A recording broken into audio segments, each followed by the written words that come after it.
আমাদের সমাজে যে নারীদের বিয়ে হয়, বিয়েগুলোর আসলে কারণটা কি? বাবা মা কি খাওয়াতে পারে না?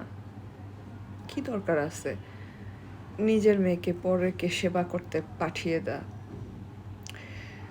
বিয়ে নামের এই জিনিসটা না আস্তে আস্তে বাংলাদেশে একসময় জাপানের মতো হয়ে যাবে। বাংলাদেশের নারীরা আর বিয়ে করতে চাবে না, মন থেকে ঘৃণা করবে। কারণ এর পিছনে আপনারা পুরুষরা আর এই সমাজের নিয়ম কানুনই দেয়।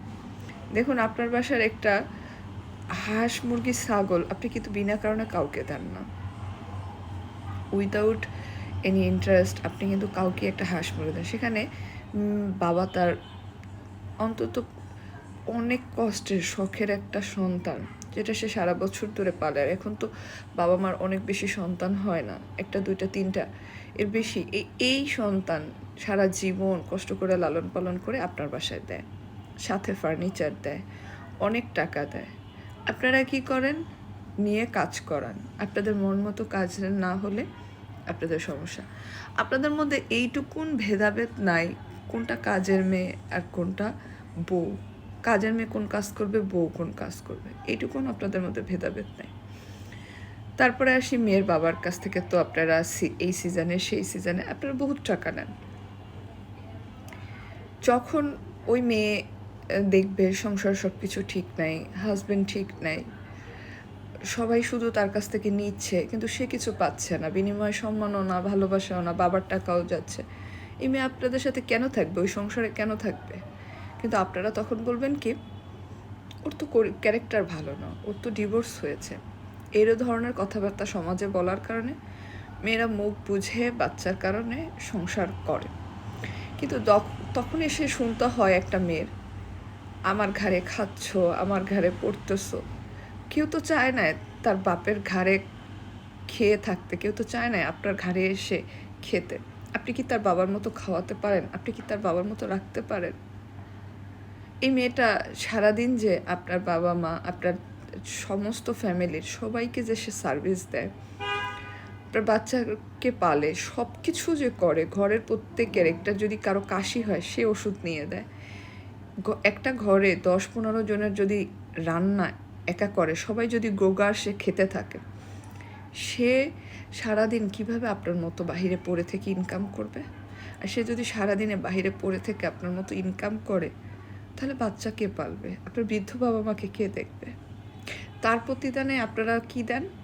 খাও না আমারটা, আমারটাই তো খাও, আমারটাই। হ্যাঁ, মানছে আপনারটা খাচ্ছে, কিন্তু আপনি যে তার বাবার মার কাছ থেকে টাকাটা নিয়েছেন বিয়ের সময়, সেটা কিসের কারণে নিয়েছেন? আপনি কি তার বাবার কাছে টাকা পান? তার বাবা মা কি ওই মেয়েকে খাওয়াতে পারতো না? এমন সব বিয়ে দিয়ে আসলে হয় কি, এমন সব বিয়ে কি হয় যদি একটা মেয়ে সারা জীবন ফিল করতে থাকে যে বাবার বাড়িতে ভালো ছিলাম, কেন বিয়ে হয়েছে? প্রত্যেকটা মুহূর্ত যদি একটা নারী নিজের মধ্যে থেকে পস্তাইতে থাকে, কেন আসছি, পরের এত অত্যাচার, ঘরের যার জন্য এত কষ্ট করে তার পক্ষ থেকে এত অত্যাচার, সে দিন শেষে তো সেই বাচ্চাগুলো তাদেরই হয়, তাদেরই রক্তের হয়। বাচ্চারা থাকে হয় মাসুম, কিছু বলতে পারে না, না হয় বাচ্চারা চুপ করে থাকে, না হয় তাদের পক্ষই নেয়। তো আপনি যেখানে একটা নারী নিজেকে নিজে সম্মান করতে পারবে না, সেখানে কেউই তো তাকে সম্মান করে না, সবাই তাকে একটা সেবিকা হিসেবে পালে। তো সারাদিন যখন আপনাদের সেবা করবে, সে ইনকাম করে আনবে কী করে? গোল্ড ডিগার তো ভাই আপনারা, আপনারা বলেন নারীরা গোল্ড ডিগার। আমি তো দেখি সব থেকে বড় গোল্ড ডিগার আপনারা। কারণ আপনারা চান আপনাদের ঘর ক্লিন করবে, বাবা মাকে দেখবে, আত্মীয় স্বজনের সার্ভিস দেবে, 12 রকমের পদ রান্না করে রাখবে, আবার বাচ্চা পালবে, আবার সুন্দর করে সেজেগুজে বসে থাকবে, কিন্তু আপনারা টাকা দিবেন না। আবার সে বাইরে যেয়ে ইনকাম করবে, ফুল টাইম জব করবে। কিভাবে সম্ভব এগুলা? এত কিছু কিভাবে সম্ভব? গোল্ড ডিগার কি মেয়েরা যারা সৌন্দর্য দেখে হয়তো একটা টাকা পয়সাওয়ালা লোকেকে বিয়ে করে, এটা কি গোল্ড ডিগার? না, গোল্ড ডিগার হচ্ছেন আপনারা, যারা সব চান একটা নারীর ভিতরে, সব চান একটা নারীর ভিতরে, হাউসওয়াইফও চান, একটা নারীর ভিতরে ওয়ার্কিং মাদারও চান, একটা নারীর ভিতরে নার্সগিরিও চান, একটা নারীর ভিতরে ক্যাটরিনা কাইফও খোঁজেন। কিন্তু আপনার পক্ষ থেকে কিছু আসবে না। না আপনি একজন ভালো বাবা হন, না আপনি নিজে একজন ভালো সন্তান, নিজের বৃদ্ধ বাবা মাকে দেখেন, না আপনি একজন ভালো হাজব্যান্ড, না আপনার অর্থবিত্ত আছে, না আপনার মন আছে, অর্থ নাই, একটা ফুল তো কিনে দিতে পারেন, সেটা সামর্থ্য আপনার নাই, মনও নাই, তাহলে আপনার কিছু নাই। গোল্ড ডিগার তো আপনারা, যাদের কোনো যোগ্যতা নাই, আপনাদের কিছু নাই, কিন্তু আপনারা ডিজার্ভ করে বসেন অনেক কিছু। নারীদেরকে কি সেবিকা পাইছেন, না দাস পেয়েছেন, না নারীদেরকে হচ্ছে যুগ যুগান্ত ধরে নারীদের উপরে এই ধরনের অত্যাচার, মানসিক অশান্তি। একটা কথা মেনে রাখুন, কোনো কিছুই আসলে পৃথিবীতে শেষ হয় না। আপনি কারোর সাথে অন্যায় করবেন, সেটা পাবেন।